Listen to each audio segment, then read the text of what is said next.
Magandang araw at magandang buhay, lalo na sa ating mga minamahal na mga SSS pensioners. Noong nakarang araw, ako ay nakapag-upload ng video patungkol po sa Easter Emergency Bonus na para po sa ating mga minamahal na GSIS pensioners at SSS pensioners. At sa pagka-scroll ko, nabasa ko itong comment nila. Sila nagtatanong kung magkano ba daw ang matatanggap na benepisyo kung mag-approve ito. Kailan po ba ito mag-take effect or ma-implement? At yan po ang ating pag-usapan ngayong araw. Heto po ang kasagutan sa lahat po ng inyong katanungan. Unang tanong, magkano nga ba ang inyong matatanggap na bonus kapag ma-approve itong Easter Emergency Bonus? Sa ngayon po, wala pong binibigay na figures or numbers or magkano ang matatanggap ninyo sa Easter Emergency Bonus. Dahil ang Easter Emergency Bonus ay isang panawagan pa lamang po na pinapaalam sa publiko na mayroong paraan si makasait na para maibsan o malunasan ang epekto sa krisis sa ating mga senior citizens. Pangalawa, kailan po ba ito i-implement? Wala pa pong IRR or Implementing Rules and Regulations at wala pa ring next process patungkol po dito. Ang Easter Emergency Bonus ay isang panawagan pa lamang po ni makasait dahil nakikita niya na medyo ang mga senior citizens ngayon ay naapektuhan sa ang tawag dito, sa krisis ng panahon, sa gyera, sa gutom, sa pagtaas ng presyo at marami pang iba. Kaya naman po, naibigay niya itong mga panawagan na ito na ibigay sa mga senior citizens in advance. Ang bonus po na sana'y dapat sa December. Pero heto po, pakinggan natin ang kumpletong detalye patungkol po sa Easter Emergency Bonus. Sa araw po na ito, ating sasagutin ang concern ng ating tagapanood. Sabi niya, itakel ko daw yung 13-month pay advance at saka yung sa GSIS na cash gift. At ito po ang kumpletong detalye patungkol po dyan. Magandang araw at magandang buhay, lalo na sa ating mga minamahal na mga senior citizens na SSS pensioners at SSS members. Sa araw po na ito ay pag-uusapan po natin ang Easter bonus para sa mga SSS at GSIS pensioners. So ngayon po maa-advance po ang 13-month pay at saka cash gift. Pero alamin muna natin ang important announcement at details sa balitang ito na sa gayon po mas klaro sa atin para hindi po tayo mag-comment dyan sa baba na fake news na naman ito, ano bang mga pakulong ito. Makinig po tayo una nang sa gayon po makuha po ninyo ang punto ng video kong ito. Actually, hindi po ito gawa-gawa dahil ito po ay naisabalita po. Sabi dito sa headline, Lawmakers proposes Easter Emergency Bonus for SSS and GSIS pensioners. Ano ba ang ibig sabihin nito?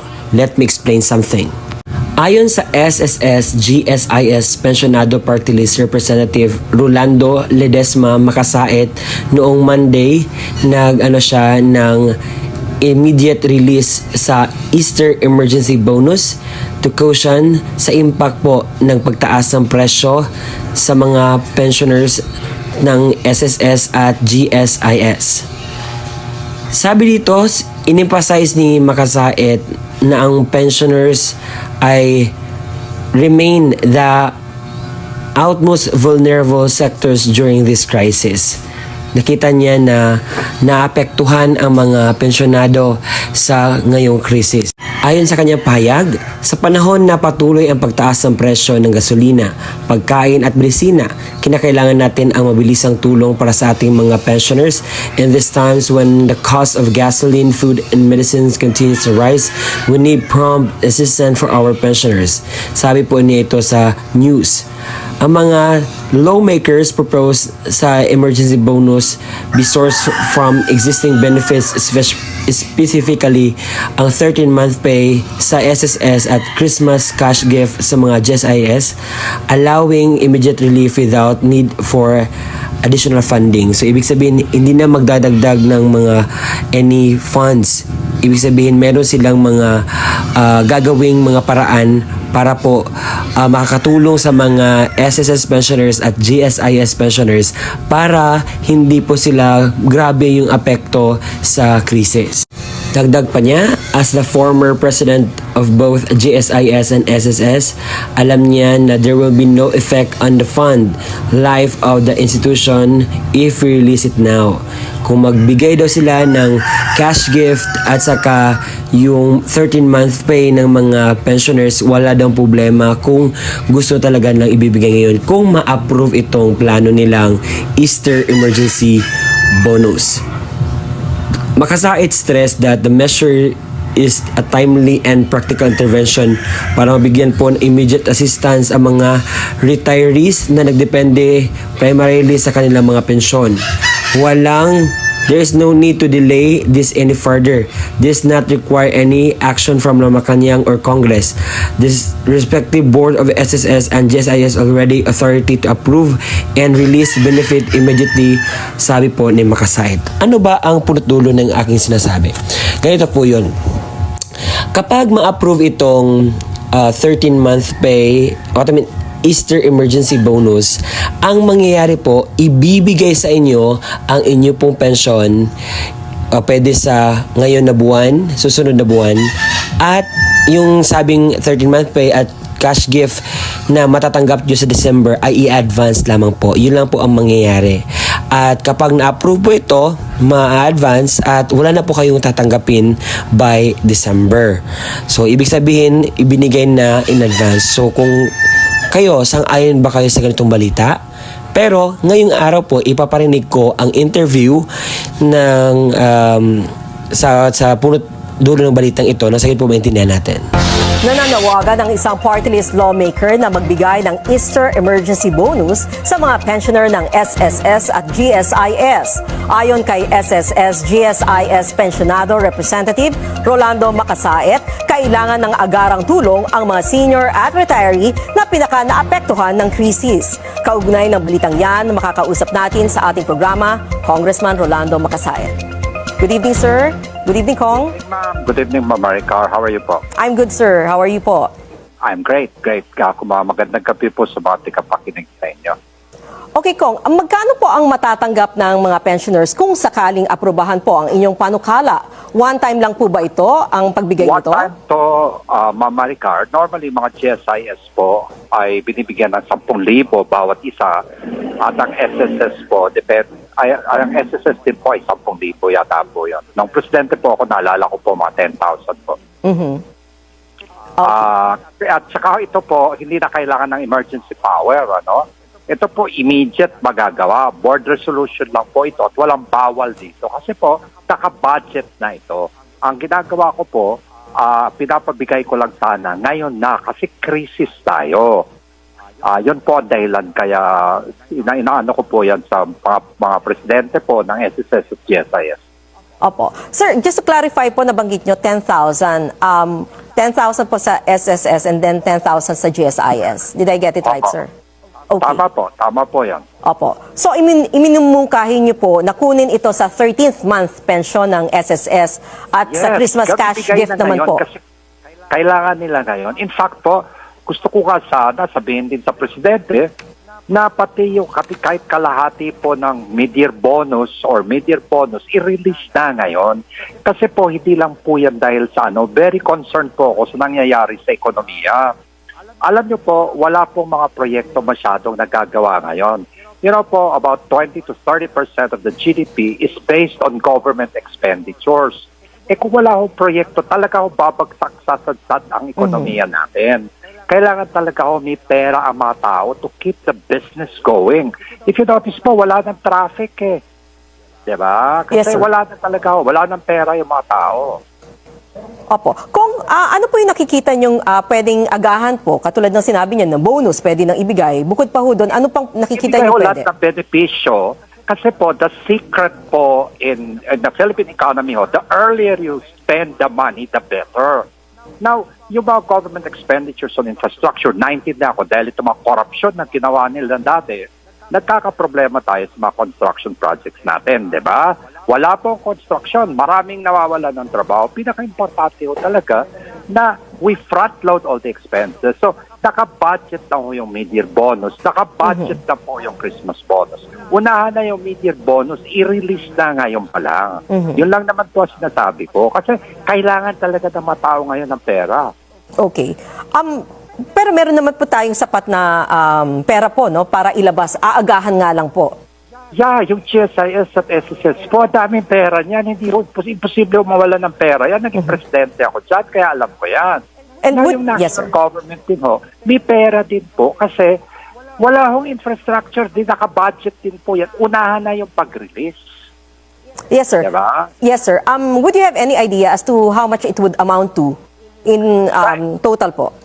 Sa SSS po, siguro ang Christmas bonus po, there are about 3.5 million pensioners. That's only 3 billion pesos. That's kayang-kaya po ng SSS yan. Yung GSISO, mga 2 billion. Kayang-kaya ng GSIS bayaran lahat yan. So, our suggestion ko po, i-release na nila yan. Ang hindi ko lang alam po kung magkano yung mga mid-year bonuses.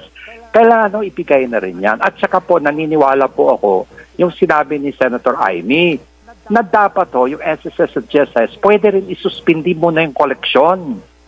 Kasi po, malaki po yan, lalaki yung take-home ng mga empleyado. Tulad kayo po, you're contributing about 5% of your monthly salary to SSS.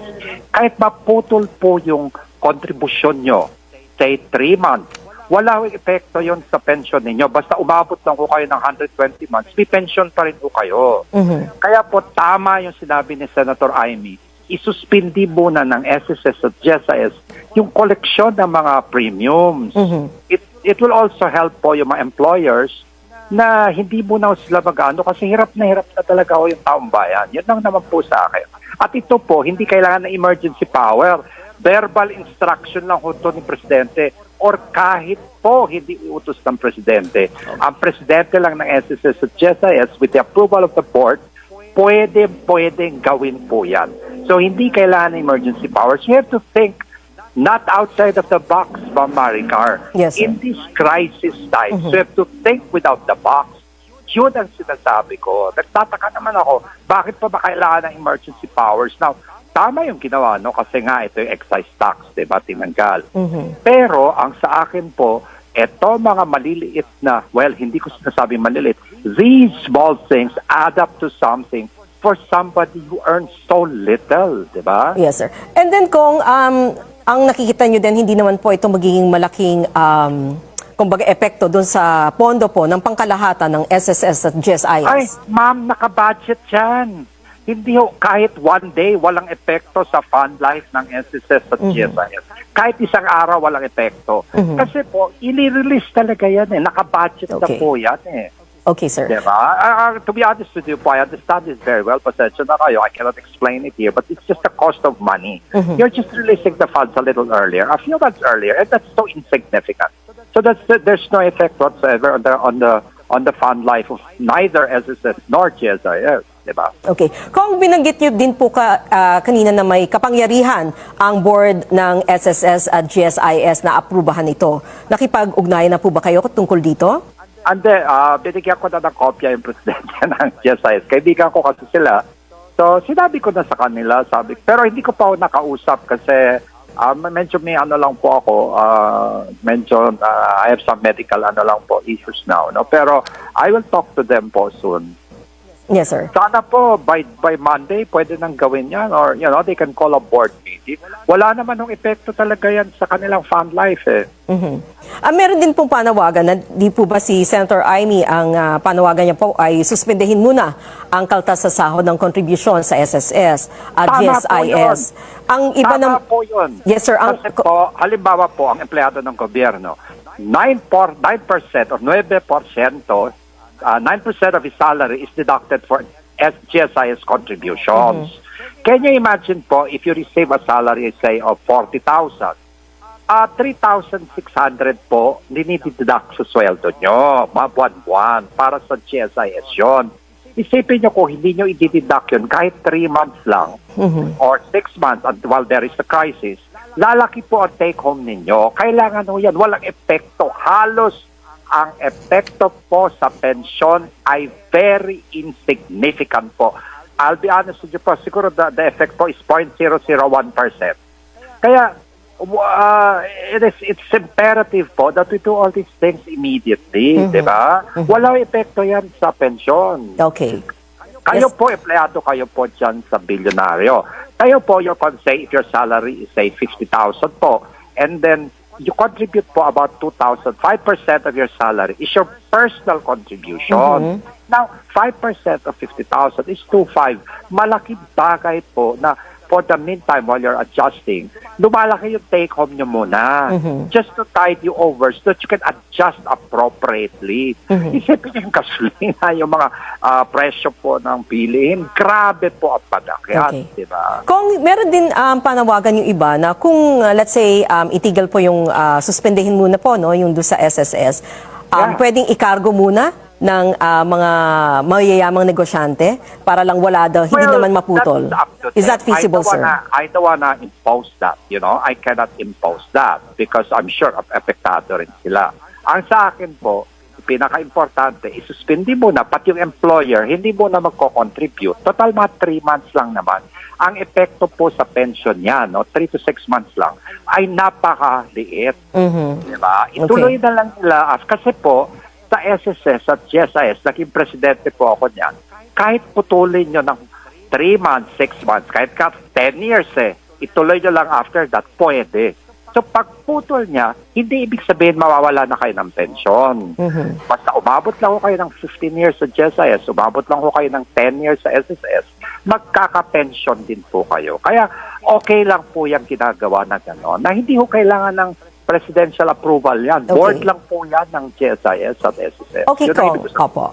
May iba pa po ba kayong nakikitang hakbang para maprotektahan ang mga senior at pensionado sa patuloy na pagtaas ng gastusin? Ay, gusto ko talaga sana all government employees, all ha, teachers, ito ba nagtatrabaho sa DNR, DAR, Department of Health, dapat po yan, bigyan na rin ng Christmas bonus yan. Kahit kalahati lang ng mid-year bonus nila. Kasi may mga mid-year at saka may Christmas bonus. Like, hindi ko lang alam, hindi ko masyado familiar. But whatever bonuses they have, naka-budget po yan. Kaya po, hindi po siya, hinihingi ko lang, unahan na. Release it today because the people do not have money. Tide them over these difficult times, diba? Okay. Yun lang naman po ang hinihingi ko. Wala ko akong hinihingi additional muna kasi alam ko rin hirap din ang gobyerno, diba? Pero sigurado ako, may pera ang gobyerno pang-release ng mid-year bonus. Ngayon pa lang pwede nang i-release. Wala mawawala. Okay, okay, sir. On that note, siguro we can end muna po. Pero alam ko pong marami pa po tayong tatalakayin pa po akong tungkol isip dito. na pwede nating emergency po na pwede nating gawin. Tulungan ka agad na wala nang kailangan ng batas. Okay. Kahit verbal instructions ni Pangulong Marcos, pwedeng gawin. Okay. Diba? Okay. Maraming salamat po, Congressman Rolando Makasayan. Thank you, Ma'am Maricar. Salamat. Maraming. I hope po na clear po sa inyong end ang balitang ito. God bless.